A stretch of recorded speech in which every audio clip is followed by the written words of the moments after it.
कुछ वसीयत मैं आपको दूंगा। मेरी वसीयत में दौलत नहीं होगी, रुपया नहीं होंगे, पैसे नहीं होंगे। मेरी वसीयत में कुछ नसीहतें हैं। यदि उन नसीहतों को तुमने संभाल लिया तो मैं विश्वास दिलाता हूं, ज्यादा नहीं, 1 महीने मेरी बातों को जी करके देखना, जिंदगी बदली बदली नजर आएगी। मेरे भाई ध्यान रखना है, ऐसा जीवन बनाओ, ऐसा जीवन बनाए माताएं बहनें कि जब यहां से घर जाओ ना तो ऐसी लगना चाहिए कि अम्मा जी गंगा जी नहा के आई है। ध्यान रखना, ऐसी नहीं कि यहां से प्रवचन सुन के जा रही, बहू पे बरस पड़ी, तूने ये नहीं किया, तूने वो नहीं किया, तूने ऐसा नहीं किया, अभी तक सो रही है, किसी काम की नहीं है, कहां से ले आई। वो बहू सोचेगी यार ये अम्मा जी गंगा जी नहाने गई थी या जूडो कराटे सीखने गई थी। ध्यान रखना है, सत्संग से लौटो तो जिंदगी बदल जाना चाहिए। जब आप यहां से घर पर लौटो और बच्चे गलतियां करें तो मुंह पर गुस्सा नहीं आना चाहिए। ध्यान रखना, अरे तीर्थंकरों के दर्शन करके लौटो तो क्षण भर को तो तीर्थंकर की शांति हमारे जीवन में होना चाहिए। लोग कहते हैं कि बच्चों ने मंदिर आना बंद कर दिया है, तो मैं पुलक सागर कहता हूं युवाओं ने मंदिर आना बंद नहीं किया है, बूढ़ों ने मंदिर जाने का अर्थ बदल दिया है, इसलिए युवाओं ने मंदिर आना बंद कर दिया है। ध्यान रखिए, बच्चा सोचता है यार दादाजी घर में भी गुस्सा करते हैं, मंदिर में भी गुस्सा करते हैं, वहां भी झगड़ा करते हैं, यहां भी झगड़ा करते हैं, मंदिर आओ वहां भी लड़ाइयां चल रही हैं, 13 की चल रही, 20 की चल रही, चंदन की चल रही, फूल की चल रही। उसने कहा तेरे की ये जिंदगी, यहां भी झगड़ा और वहां भी। तो बच्चा कहता है ऐसे मंदिर जाने से कोई मतलब नहीं हुआ करता है। मंदिर जो रोज आते हैं ना, उनने उनका आना बंद कर दिया है। ध्यान रखना है, शांति। गाली का जवाब गीत से दोगे ना। जब कोई अम्मा जी घर से झगड़ के आए अपनी बहू से, वो लौट के जाए तो एक बात ध्यान रखना, आओ तो ज्वालाबाई बनकर आना और जाओ क्या बन के जाना। बोलो बोलो ज्वाला वालियो, आओ तो ज्वालाबाई बनकर आओ, और जब यहां से जाओ तो शांतिबाई बनकर के घर जाना। और तुम जब घर से यहां आओ अंगारा बनकर आना, जब लौटो तो जलधारा बन करके लौटना। ध्यान रखना, तुम्हारे बच्चे, तुम्हारी बहुएं, तुम्हारी बेटी कहेंगी अच्छा मंदिर जाने से इतना परिवर्तन होता है, ठीक है कल से हम भी मंदिर जाएंगे, हम भी सत्संग में जाकर के बैठे। जीवन बदलो, जिंदगी को बदलिए। जिंदगी बदले, मंदिर बदलने से कुछ नहीं होता मेरे भाई, मूर्तियां बदलने से कुछ नहीं होता मेरे भाई, परिवेश बदलने से कुछ नहीं होता है, भेष बदलने से कुछ नहीं होता है। जिंदगी में अगर कुछ होता है तो आदमी का स्वभाव बदलना चाहिए। ध्यान रखना, वो असली धर्म हुआ करता है। स्वभाव बदलो, अपने आप को बदलो। जिन ओठों पर हमेशा गाली थी उन ओठों पर गीत हो जाना चाहिए। जिन ओठों पर हमेशा बुराई थी वो ओठ अच्छाइयों से सज जाना चाहिए। ध्यान रखना है, तो समझना हमने अपनी जिंदगी में कोई परिवर्तन किया है। कुछ ना कुछ तो इस पीढ़ी को देकर जाओ। क्या वसीयत दोगे अपने बच्चों को? चलो एक काम करो, गांधी की जीवन गाथा बहुत पढ़ी है तुमने, टॉल्स्टॉय की जीवन गाथा बहुत पढ़ी है तुमने, वर्णी जी की जीवन गाथा बहुत पढ़ी है तुमने। एक काम करोगे, अभी मैं 1-1.5 महीने यहां हूं, एक काम करना, अपनी कहानी लिखना, खुद की स्टोरी, लाइफ स्टोरी लिखो। लिख सकते हो 10 पेज, 20 पेज, 1000 पेज लिखने जैसे तो तुम्हारी लक्षण ही नहीं है। ऐसी जिंदगी जी है कि एक पहरा लिखना भी मुश्किल हो जाएगा। ध्यान रखना, एक किताब लिखो अपने आप में, अपनी जिंदगी के बारे में लिखो कि मैं कौन हूं। लिखना कोशिश करना, मैं नहीं चाहूंगा कि बड़ी साहित्यिक भाषा लिखो, बड़ी अलंकारिक भाषा लिखो, तुम्हें जैसी भाषा आती हो, बागड़ी आती बागड़ी में लिख लो, मेवाड़ी आती मेवाड़ी में लिख लो, अपनी जीवन गाथा लिखो, एक पुस्तक पूरी लिखो। मैंने दर्जनों पुस्तकें लिखी हैं, लेकिन सबसे ज्यादा तकलीफ मालूम है कब होती है? जब उस पुस्तक का टाइटल देना हो कि पुस्तक है क्या। शीर्षक में ही सब कुछ होता है। तुम अपनी पुस्तक लिखना और टाइटल सबसे लास्ट में लिखना। लिख सकोगे? जो पुस्तक लिखोगे ना उसके अनुसार ही उसका नाम होना चाहिए पुस्तक का। क्या लिखोगे अपने नाम में, हीरो या विलन? क्या लिखोगे अपनी पुस्तक में? यदि हीरो जैसा कैरेक्टर होगा तो पुस्तक में नायक लिखा जाएगा, ध्यान रखना। और नायक जैसा कैरेक्टर नहीं हुआ तो पुस्तक का नाम खलनायक में आने वाला है, ध्यान रखिए। आपसे निवेदन है, मत लिखो हाथ से पुस्तक। एक बार अकेले में बैठकर चिंतन करना कि मेरे मरने के बाद मेरी जिंदगी नायकों में होगी या खलनायकों में होगी, या युग नायक में होगी या महानायक में होगी। एक बार अपना आकलन करने का जरूर प्रयास करना। और यदि आपको लगे ईमानदारी से लिखना, आपको लगे कि मेरी पुस्तक तो खलनायक में बदल रही है, तो आज से घर जाकर अपनी जिंदगी को बदलने का प्रयास करना। अरे दूसरों से अपनी जिंदगी की कहानी मत लिखवाओ, खुद अपनी जिंदगी की कहानी लिखने का प्रयास करिए, ध्यान रखिए। वो सोचिए मेरी भूमिका राम की है या रावण की है, मेरी भूमिका कृष्ण की है या कंस की है, मेरी भूमिका महावीर की है या मरीचि की है। ये व्यवस्था, इस सोचना तुम्हें ही पड़ेगा। दूसरों की किताब मत पढ़ो, अपनी जिंदगी की किताब पढ़िए, ध्यान रखना। और मैं सोचता हूं किसी और की कहानी जीवन में वो क्रांति नहीं ला पाएगी जो अपनी कहानी अपने जीवन में क्रांति ला करके खड़ी कर देगी, ध्यान रखिए। सोचो तुम कैसा जीवन जी रहे हो। अम्मा, जगत जननी जगदम्बा, अब तो सुधर जाओ, ध्यान रखना। सोचना निरूपा राय का जीवन जी रही है, ललिता पवार का जीवन जी रही है। कौन सी मां बनना चाहती है बोलिए? सोचना तुम्हें ही है, देखना तुम्हें ही है। तुम्हारे घर का वातावरण कैसा है, तुम्हारे घर का माहौल कैसा है, ध्यान रखना।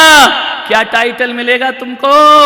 बहू से अच्छे व्यवहार होंगे तो निरूपा राय बनोगी, और यदि अच्छे व्यवहार नहीं हुए तो क्या बनोगी? हाँ, ऐसे नाम तुम अपने मुंह से लो, मेरे मुंह से काहे को निकलवाते हो? ध्यान रखिए। मान्यवर, कैसा जीवन जीना है? अच्छा जीवन जीना है। क्या वसीयत दे करके जाओगे? तुम्हारे बच्चे तुम्हें किस रूप में याद करें? अच्छे रूप में या बुरे रूप में? तुम्हारा स्मरण करें तो उनके अंदर गर्व पैदा होना चाहिए। तुम्हारा स्मरण करे तो ऐसा नहीं अच्छा बुढ़ा खड़ूस जब तक जिया माफी खाते रहा, अच्छा है दुनिया से चला गया, जीते जी भी परेशान किया और मरने के बाद भी। ऐसी जिंदगी चाहते हो क्या? ध्यान रखिए, अपनी जिंदगी को संवारने का प्रयास करो। घर बहुत सुंदर बना लिए तुमने, मकान बहुत सुंदर बना लिए तुमने, महंगी महंगी कारें ला करके खड़ी कर दी घर के दरवाजे में। मैं आपसे कहता हूं कि अपने बच्चों को महंगी कार दिलाओ या ना दिलाओ, संस्कार जरूर दिलाइए अपने बच्चों को, ताकि उनका जीवन उस संस्कार देने से पहले संस्कारित होना बहुत जरूरी है। संस्कारित होइए, जीवन बदलिए। एक दादाजी आए, बोले महाराज मेरे बच्चे को कुछ धर्म का ज्ञान दे दो। मैंने कहा क्या ज्ञान दे दूं? अरे कुछ सिखा दो धर्म की बातें, मंदिर जाए दर्शन करे। मैंने कहा दादाजी तुम जाते हो? बोले हम नहीं जाते हैं। तो मैंने कहा वाह रे दादाजी, तुम देखो मोबाइल, तुम देखो फेसबुक, तुम लगे रहो इंस्टाग्राम में, और बच्चे से बोलो मंदिर में बैठ के रामायण पढ़े। ध्यान रखना, विचार करिए, सोचना है आपको आप क्या कर रहे हैं। मान्यवर, दादाजी घर में दूरदर्शन देखते हैं, मंदिर में देव दर्शन नहीं किया करते हैं, ध्यान रखिए। क्या वसीयत सौंपोगे अपने बच्चों को जाकर के? मैंने एक दादाजी से कहा मंदिर जाते अभिषेक करते? बोले नहीं। मैंने कहा क्यों? बोले हाथ कांपते हैं इसलिए अभिषेक नहीं करता हूं। कलश पकड़ने में हाथ कांपते हैं और चाबी पकड़ने में हाथ काम नहीं कांपा करते हैं, विचार करिए। मैंने कहा माला जपा करो। बोले मन नहीं लगता है। इनका मन नहीं लगता माला जपने में, वो दुकान में माल गिनना हो तो बड़ा मन लगता है, ध्यान रखना। मंदिर में कोई जोर से पूजा करे तो डिस्टर्ब होते हो, वो बीच बाजार में नोट गिनना हो तो आदमी डिस्टर्ब नहीं। कैसे कैसे जीवन के फसाने बना लिए तुमने, विचार करिए, सोचिए। उसको शास्त्र पढ़ने में आंखों में दिखता नहीं है, लेकिन अखबार 10 बार पढ़ लेता है बैठा बैठा अपने घर में। विचार करिए, मंदिर की घंटी सुनाई नहीं देती और भीड़ में सिक्का गिर जाए तो उसकी आवाज सुनाई दे जाती। विचार करना है आपको, मन कहां फंसा हुआ है, विचार करिए, सोचिए। कुछ वसीयत सौंपो बच्चों को, अच्छी बात है सौंपो। जो लोग मरने से पहले घर में वसीयत लिखकर नहीं जाते, उनके घरों में नरक जैसा वातावरण होता है। मैं महिलाओं से निवेदन करूंगा, घर जाना, अपने पति को कमरे में बुलाना, इधर आओ। क्या पता तुम ना रहो, क्या पता हम ना रहें, मरने से पहले कुछ लिख दो। उस समझदार पति को लिख ही लेना चाहिए। बहुत कम ऐसे लोग होते हैं जो दोनों एक साथ ऊपर जाते हों। ये सच्चाई है, कड़वा सच है। मरने से पहले हर महिला को अपने पति से अपना हिस्सा लिखवा लेना चाहिए, वरना स्थिति इतनी खराब हो गई है कि पति के मरने के बाद फिर तुम्हें वृद्धाश्रम ही तुम्हारा इंतजार करता है। मेरे भाई ध्यान रखिए, इतना तो करके जाओ, इतना तो आप भी करके जाओ। वो धर्म पत्नी है, वो तुम्हारे घर में आई है, अपना परिवार छोड़कर तुम्हारे घर को बसाती है। ये नारी वो नारी है जो तुम्हारे जीवन का निर्माण करती है। लेकिन कुछ लोग ऐसे होते हैं, बच्चों के मोह में इतने पड़ते हैं और पत्नी को कुछ भी लिख करके नहीं जाया करते हैं। उसकी पत्नी फिर ना यहाँ की रहती है और ना वहां की रहा करती है। हर समझदार आदमी को, और ऐसा मत सोचना कि तुम्हारी पत्नी बोले आओ वसीयत लिख लो तो तुम बोलो अरे मेरे मरने का इंतजार कर रही है क्या। ये फालतू की बातें मत करो, प्रैक्टिकल बातें करो। 2 में से 1 जाएगा, तुम्हारे जाने के बाद 2 में से जो भी बचेगा उसकी जिंदगी बर्बाद नहीं होना चाहिए। और हकीकत में मैं पुलक सागर कहता हूं, मरने वाला कभी नहीं मरता है, जो जिंदा रहता है वो तिल तिल कर मरा करता है, वो सांस सांस में मरा करता है, उसकी जिंदगी बर्बाद है। वो जो जीने वालों को दुख मिलता है, मरने वाला तो आंख मूंद के दूसरी जगह जन्म ले लिया करता है। उसको तिल तिल कर सड़ने के लिए पत्नी को छोड़कर कभी मत जाना, ध्यान रखना। उसके लिए कुछ ना कुछ लिख करके जाना। अरे बच्चों का हिस्सा बाद में करना, पहले पत्नी का हिस्सा करना चाहिए, क्योंकि बच्चे हमारी जिंदगी में बाद में आए हैं, सबसे पहले पत्नी हमारी जिंदगी में आए। पत्नियों ताली बजाओ, कोई इज्जत ही नहीं बची इनकी, ध्यान रखना। और तुम भी ऐसी भोली हो, बेटे के नाम कर दो, बहू के नाम कर दो। पागल हो गई, दिमाग खराब है कि तुम्हारा? नहीं, 2 में से 1 जाएगा, जाने के बाद सारी संपदा उसकी है। वो जो उसकी सेवा करेगा मरते समय वो उसे दे करके जाएगी, ध्यान रखना है। तो जिंदगी, अम्मा जी कह रही बिल्कुल सही बात महाराज, मेरा पति भी ऐसे ही करके गया गड़बड़ से, भुगतना उसको पड़ता है जिंदगी भर, ध्यान रखिए। अर्धांगिनी है, वसीयत के समय वो अर्धांगिनी क्यों नहीं रहती है, ध्यान रखना। बंटवारे के समय अर्धांगिनी क्यों नहीं रहती है वो?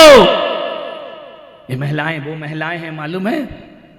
इस नारी ने तुम्हारे लिए इतना किया है, इतना किया है कि जब तुम बाहर चले जाते हो ना व्यापार के लिए, और बच्चे जब ननिहाल चले जाते हैं, उस महिला से पूछो कि खाना बना लिया, तो वो कहती क्या बनाऊं, किसके लिए बनाऊं? पति बाहर गए, बच्चे यहां है नहीं, दाल रोटी खाती है, चटनी रोटी खाती है। मान इसका मतलब ये है कि वो नारी है जो घर का भोजन भी अपने लिए नहीं, तुम्हारे और बच्चों के लिए बनाया करती है, ध्यान रखना। तुम्हारे लिए जागती है, तुम्हारे लिए सोती है, तुम्हारा चिंतन करती है। और एक बात ध्यान रखना, जब बुढ़ापा आएगा ना, कोई साथ नहीं देता, कोई नहीं, ना यार, ना दोस्त, ना बेटा, ना बहू। जब भी साथ देती है ना, तो यही पत्नी साथ देती है, ध्यान रखना। और आपसे निवेदन है, जीते जी जब तक हाथ पैर चल रहे तुम इनकी बहुत मजाक बनाते हो, जब तक हाथ पैर चल रहे तब तक इनका उपहास करते हो, तब तक इसकी इज्जत नहीं करते। जब बेटे बहू को लेकर चले जाएंगे ना तब कोई साथ नहीं आएगा। यही पत्नी तुम्हारे साथ आया करती है, ध्यान रखिए। आपसे मैं बड़ी विनम्रता से कह रहा हूं, बात छोटी है, बात बहुत बड़ी है। पत्नी ही साथ। एक मैं मुंबई में था, मेरे एक बहुत अच्छे भक्त हैं, बुजुर्ग हैं, अब चले गए इस दुनिया से। एक दिन 2 बजे मेरे पास आए दोपहर को। मैंने कहा दादाजी भोजन कर लिया? आंख भर आई उनकी। मैंने कहा रोते क्यों? बोले महाराज 7 साल बाद पहली बार किसी ने पूछा कि भोजन कर लिया। करोड़पति सेठ, पैसों की कोई कमी नहीं, दौलत अपार। 7 साल पहले पत्नी का देहांत हो गया, अब बहू और बेटे के बीच उसको रहना पड़ता है। बोले महाराज जब मेरी पत्नी थी ना 10 फोन करती थी, कहां हो, खाना बन गया है आ जाओ, ठंडा हो जाएगा। 4 फोन करती थी मुझे। और जब से उस पत्नी की मौत हुई है ना, बहू का एक फोन नहीं आता कि पिताजी आ जाओ भोजन कर लो।